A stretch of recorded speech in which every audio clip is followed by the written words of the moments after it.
3, 2, 1...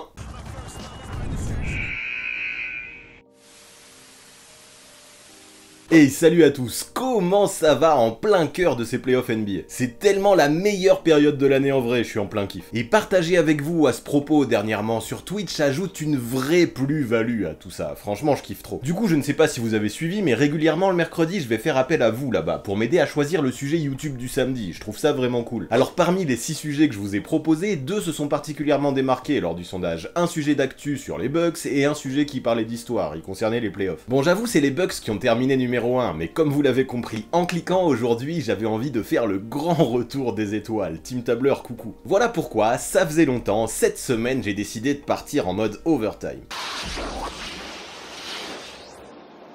Les habitués connaissent, dans cette playlist, je prends une question historique tout d'abord, puis j'élabore des critères pour cadrer le tout. Ensuite, je fais tout plein de calculs pour attribuer des notes avec des étoiles. J'espère que vous suivez et que je parle pas chinois, mais si vous vous demandez pourquoi des étoiles, eh bien c'est juste parce que j'aime bien, c'est tout. J'ai le droit à non, mais la vérité c'est que ces étoiles, cette mathématisation du sujet permet à chaque fois d'élaborer des classements. Je ne dis pas que ce sera un classement officiel, bien évidemment, ce sera juste un top qui sera défini par mes critères, que je devrais choisir attentivement si je veux que mon ranking soit cohérent. Alors comme d'hab, pour le sujet d'aujourd'hui, j'ai ouvert mes Google Sheets et j'ai calculé tout un paquet de choses, avec des dizaines et des dizaines de chiffres pour chacune des 74 teams championnes en NBA. Ça en fait des données, hein. L'idée, comme vous pouvez l'imaginer avec le titre de cette vidéo, c'est de calculer, parmi ces équipes championnes, quelles ont été les plus dominantes de l'histoire de la NBA. Là sur YouTube, face à la caméra, je ne vous présente que le top 6, mais pour les plus curieux, rendez-vous dans la description. Ouais, j'ai fait un top pour les 74 teams, merci aux étoiles pour ça, parce que j'avoue que j'ai le cerveau qui fume un peu avec tous ces calculs. Allez, le concept, je pense ou j'espère que vous l'avez capté, alors on ne perd pas plus de temps, c'est parti pour savoir quelles ont été les équipes les plus dominantes en playoff de l'histoire de la NBA.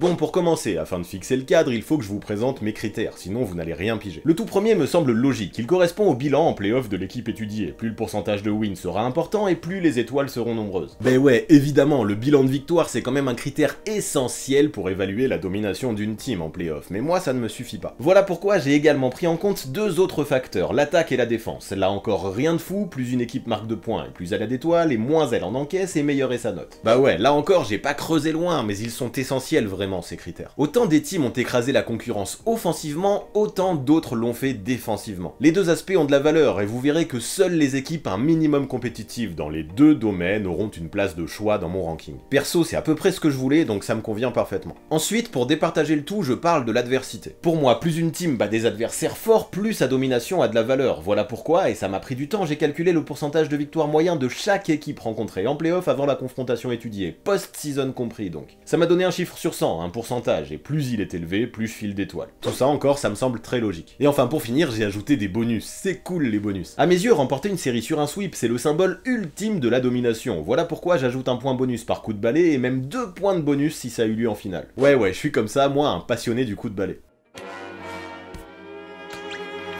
Et un peu moins un expert des robots aspirateurs d'ailleurs, ceux qui étaient présents sur le live Twitch de mercredi comprendront. Bref, quoi qu'il arrive, tous mes calculs m'ont permis d'attribuer une note à chacune des 74 teams championnes dans l'histoire NBA. Et malgré ça, pourtant, et bien sûr, il y a eu des égalités. Pour les départager encore, j'ai décidé de faire simple en prenant en compte l'écart au scoring moyen dans les matchs disputés en playoff. Plus il est grand, plus les matchs ont été gagnés par une marge importante et plus c'est symbole de domination, normal non? Cette stat me paraissait à la fois utile et pertinente pour me permettre d'arbitrer et de choisir entre les team ex-aequo. Et je ne vous le cache pas, en faisant l'intégralité de ce classement grâce aux maths, j'ai trouvé des résultats très intéressants, je suis bien content. Du coup, je crois bien que ces résultats, c'est l'heure de vous les évoquer.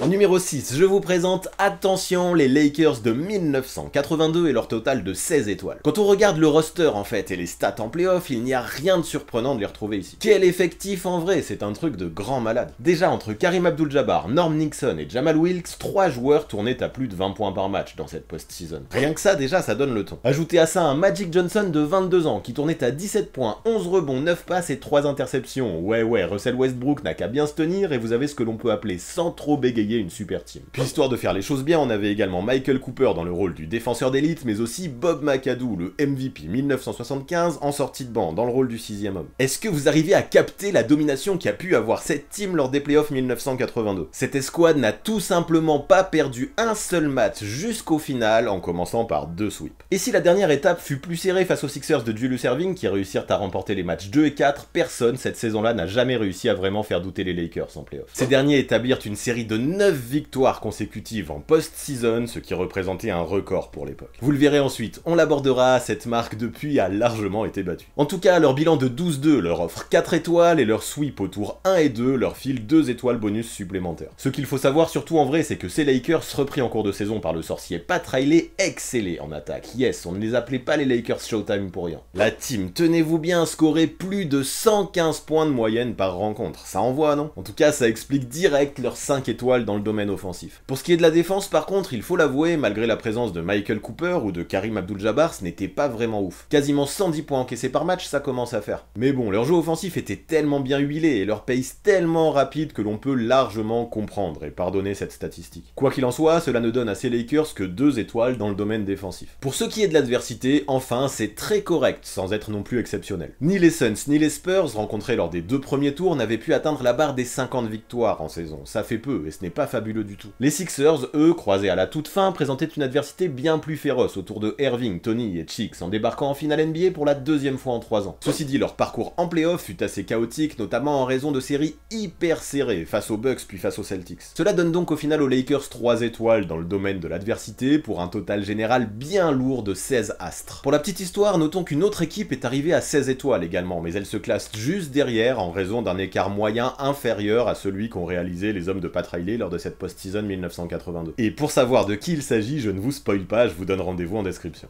En place numéro 5, c'est le retour de passe-partout on dirait, viennent les Pistons 1989, les Bad Boys avec 17 étoiles.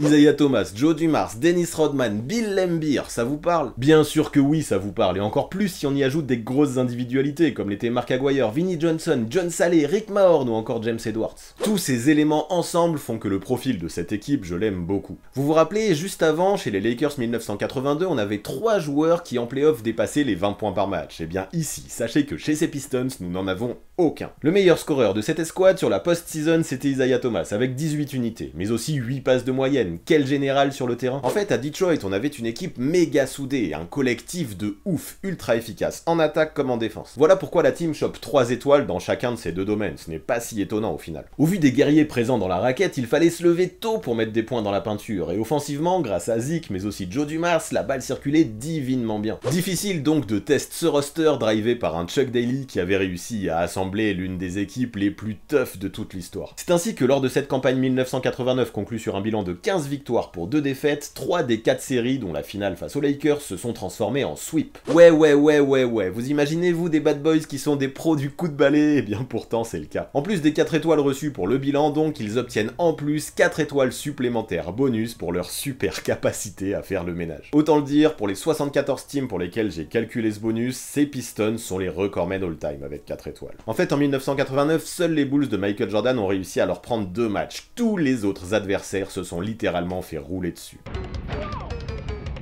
Au niveau de l'adversité rencontrée, c'est pas mal encore une fois, sans non plus être totalement lunaire. Même si de belles teams comme les Celtics, les Bucks et les Bulls furent sortis lors des 3 premiers tours, personne à nouveau parmi eux n'avait atteint les 50 wins dans la saison, et tous ont galéré pendant les playoffs. Pas folichon donc, même s'il y a eu des belles luttes, on aurait pu imaginer mieux. Néanmoins, les Lakers, battus en finale, représentaient un adversaire plus coriace pour ces bad boys, d'autant plus que eux avaient sweepé tout le monde jusqu'en finale, ça c'était fou. Sauf que quand le grand moment arriva, ce fut au tour des Californiens de recevoir un grand coup de balai. Aussi talentueuse était l'équipe, avec un Karim Abdul-Jabbar de 41 ans, il fallait se rendre à l'évidence. Il était peut-être temps de tourner une page à LA. Défaits par ces mêmes Lakers l'année d'avant, les Pistons, eux, sont arrivés dans un autre mood, affamés, et n'ont fait qu'une seule bouchée de leurs adversaires. Et oui, la détermination, parfois, ça peut mener très loin. Tous ces calculs donnent en tout cas 3 étoiles pour l'adversité, un total de 17, et une belle 5e place pour ces Pistons de 1989.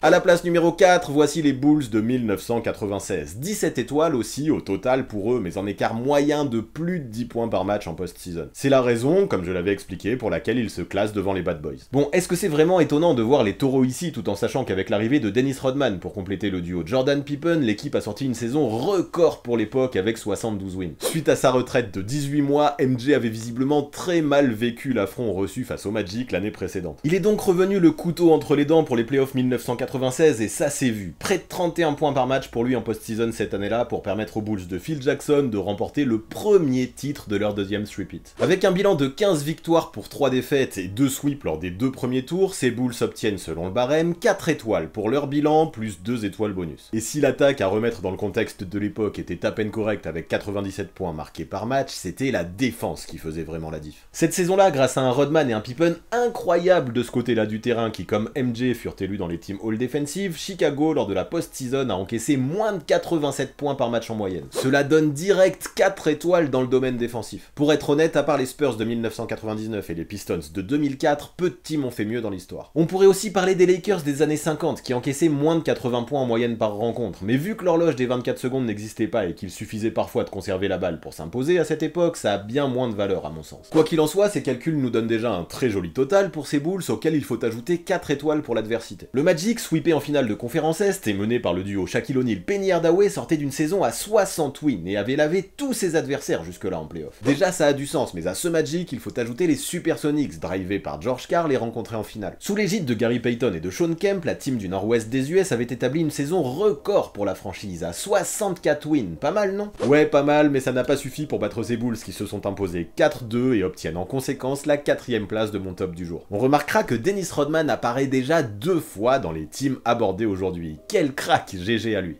Go podium maintenant avec l'équipe classée en 3. Mais avant ça, je veux savoir, êtes-vous bien abonné à la chaîne? Matez ça, je le dis à chaque fois, mais quand je vois que vous êtes plus de 40% à mater sans follow, perso ça me tue. Allez, cliquez sur ce bouton rouge qu'on fasse grimper la chaîne. Plus il y aura d'abonnés, plus YouTube mettra les vidéos en avant et plus on s'approchera de la grosse explosion.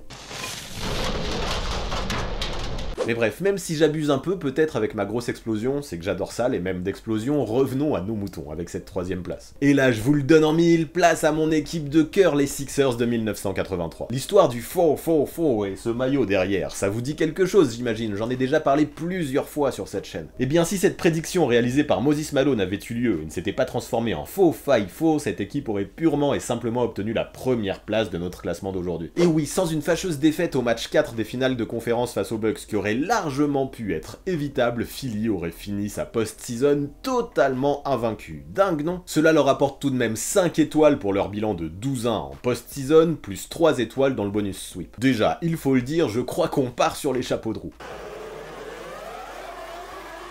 Qu'est-ce que c'est bon les départs de Formule 1, montez le son et rendez-vous au premier virage. Mais revenons à nos Sixers, qu'il n'est finalement pas du tout étonnant de retrouver ici. En même temps, avec Julius Erving et Moses Malone, Philadelphie possédait ceux qui s'étaient partagés les 3 derniers trophées de MVP. Ce n'est donc pas un blasphème de dire qu'ils s'affichaient ultra favoris. Puis ces deux gars étaient loin d'être seuls en plus de ça, puisqu'à leur côté on pouvait retrouver Maurice Cheeks, Andrew Toney ou encore Bobby Jones. Cette force de frappe aussi bien offensive que défensive leur a permis d'atteindre les 7 étoiles en cumulé pour ces 2 domaines compilés. Au final, c'est peut-être juste l'adversité qui leur manque pour tout exploser. Entre les Knicks de Bernard King ou encore les Bucks de Sidney Moncrief rencontrés aux 2 premiers tours, il y avait du niveau en face, mais ce n'était pas non plus all-time. La finale face aux Lakers, champions l'année précédente, lors de l'année 1982, que l'on abordait juste avant, restera probablement la plus grosse confrontation. Enfin, au moins sur le papier. Parce que oui, malgré la super team des Californiens, qui permet tout de même aux Sixers d'atteindre les 3 étoiles dans le domaine de l'adversité, Magic et ses potes ne purent rien faire et se firent sortir en 4 matchs secs. Ces Sixers étaient juste trop forts.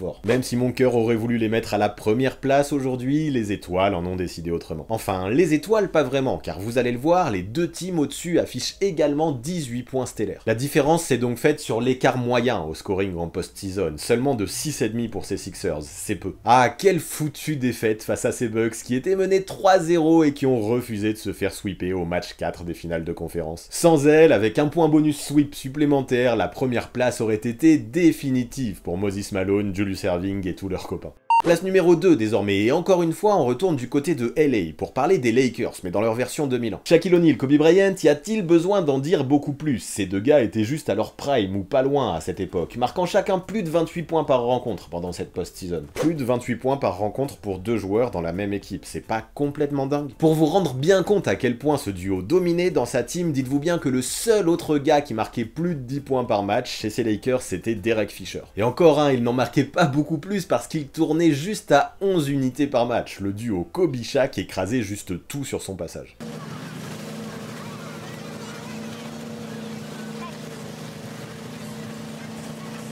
Jusqu'en finale NBA, les Californiens n'ont juste pas perdu un seul match. Portland, Sacramento, San Antonio, tout le monde a pris son sweep. Sans les Sixers héroïques dans Allen Iverson à 48 points, qui a permis aux siens de s'imposer après prolongation, ces Lakers 2001 auraient juste réalisé la post-season parfaite, incroyable. Leur bilan de 15-1 leur file donc 5 étoiles pour le bilan, plus 3 étoiles bonus pour les sweeps. En scorant près de 103 points par rencontre et en encaissant 90 environ, ils chopent également 3 étoiles pour l'attaque et 3 étoiles pour la défense. Quand je vous disais que pour être bien classé, il valait mieux être bon des deux côtés. Notons quand même qu'il n'a manqué que 6 dixièmes pour que ces Lakers obtiennent les 4 étoiles en défense, ça aurait tout changé. Mais c'est comme ça, c'est la vie, il faut bien fixer un cadre, c'est la dure réalité, et c'est peut-être justement la limite de ces critères et de ces barèmes. Ça n'empêche pas tout ça d'être intéressant, même si parfois faut le prendre avec des pincettes, et pour ce qui est de l'adversité, on est sur du 4 étoiles tout de même. Blazers, Kings, Spurs et Sixers, que les Lakers ont sortis lors des playoffs 2001, sont 4 équipes qui ont obtenu entre 50 et 58 wins cette saison-là, c'est lourd. Cependant, même si en finale Philly possédait le MVP Allen Iverson, le défenseur de l'année Dikembe Mutombo, le meilleur coach Larry Brown et le meilleur 6e homme Aaron McKie, ces derniers ont bien galéré durant l'intégralité de ces playoffs. Il serait malhonnête de ne pas le préciser. De plus, il manquait probablement une grosse team à 60 wins ou plus sur le parcours des Lakers pour obtenir la note maximum pour ce qui est de l'adversité. Mais peu importe, avec tous ces chiffres, toutes ces étoiles et leur écart moyen impressionnant de plus 12,8, les Angelinos obtiennent tout de même la deuxième place de notre top.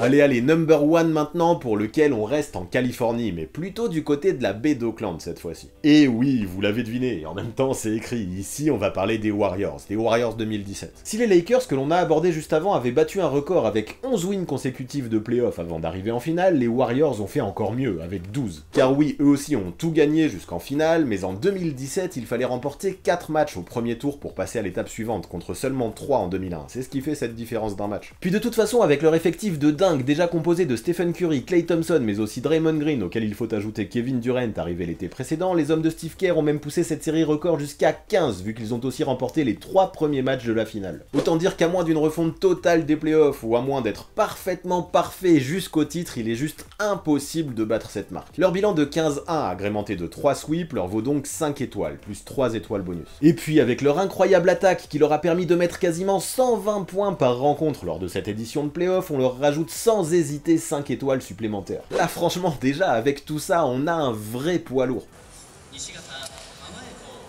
Malheureusement, à côté de tout ça, en encaissant plus de 105 points par match, la défense n'a pas suivi. Après, ça va, leur pace était très élevé aussi, ce qui peut expliquer cela, et on ne peut pas être bon partout. Ça leur donne quand même 2 étoiles dans le domaine défensif. Pour l'adversité, ça ne va pas non plus péter bien haut, puisqu'on s'arrête à 3. En termes de bilan, les Spurs, rencontrés en finale de conférence, représentaient l'adversaire le plus sérieux de ces Warriors, avec leur campagne à 61 wins. En finale, les Cavs, qui n'étaient pas mal non plus, après leur exercice à 51 victoires, n'ont pas pu faire grand chose, malgré un duo LeBron James, Kyrie Irving excellentissime. Malheureusement, Kevin Love est passé complètement à côté de ses finales, et derrière c'était le néant. Ainsi que Golden State, dans sa version 2017, obtient la première place de notre classement du jour, avec 18 étoiles et un écart moyen de 13,5 points par rencontre. Oui, 13,5, soit seulement 7 dixièmes de plus que les Lakers 2001. C'est donc à ça que se joue la première place de notre classement du jour. Ça ne pouvait pas être plus serré, et j'avoue que je ne suis pas du tout mécontent. Lakers 82, Pistons 89, Bulls 96, Sixers 83, Lakers 2001, Warriors 2017. Voilà pour ce qui est des 6 équipes les plus dominantes all-time en playoff. Selon mes étoiles, voilà pour ce qui est de mon 33e overtime. Vous en pensez quoi, vous, de votre côté, de mes critères et de mon top 6? Donnez-moi votre avis en commentaire, c'est toujours très intéressant de connaître votre vision afin de perfectionner mon système à l'avenir. Perso, là je dois le dire, je suis heureux, parce qu'à peu de choses près, je m'attendais à ces équipes, c'est cool. Et je le rappelle aussi, toutes les autres, qui sont au nombre de 68, sont listées et classé en escroc, alors je vous attends vraiment là-bas. En vrai, on n'est pas toujours d'accord, les étoiles et moi, mais là, ça va pour une fois, alors venez mes chéris que je vous prenne dans mes bras.